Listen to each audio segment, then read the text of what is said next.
आपण पाहत आहात सत्यदर्शन न्यूज। तब्येतीची काळजी न घेतल्याने पतंगराव कदम आपल्यातून निघून गेल्याची खंत सुशीलकुमार शिंदे।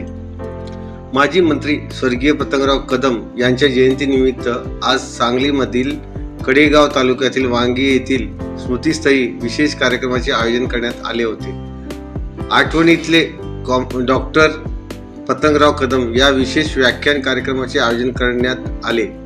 काँग्रेस नेते, माजी केंद्रीय मंत्री, माजी मुख्यमंत्री सुशीलकुमार शिंदे, माजी मुख्यमंत्री पृथ्वीराज चव्हाण, राष्ट्रवादीचे नेते जयंत पाटील, माजी आमदार मोहनराव कदम, माजी मंत्री विश्वजित कदम या कार्यक्रमास उपस्थित होते।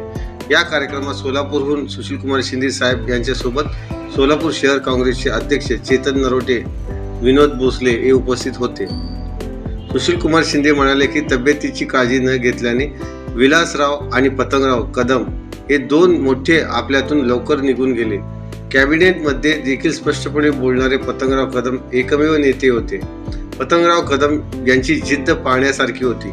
सोनिया गांधी कायम म्हणत, पतंगराव कदम हे आपले काम झाल्याशिवाय ऐकूनच घ्यायचे नाहीत। आज किती लोक महाराष्ट्रामध्ये स्पष्टपणे भूमिका मांडत आहेत। विश्वजित कदम बोलत असतात, त्यांच्यात मला पतंगराव कदम दिसतात। आज समोर लोक गोड बोलतात आणि मागे काड्या करतात। आज आम्ही काँग्रेसचे सर्व ज्येष्ठ नेते विश्वजित कदम यांच्याकडे पाहतोय। विश्वजित कदम यांचे भविष्य मोठं आहे, पण त्यांना मतदारसंघात अडकवून ठेवू नका।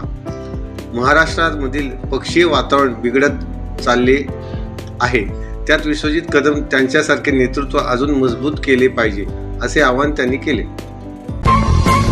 सत्यदर्शन न्यूजला लाईक करा, शेअर करा, सबस्क्राईब करा।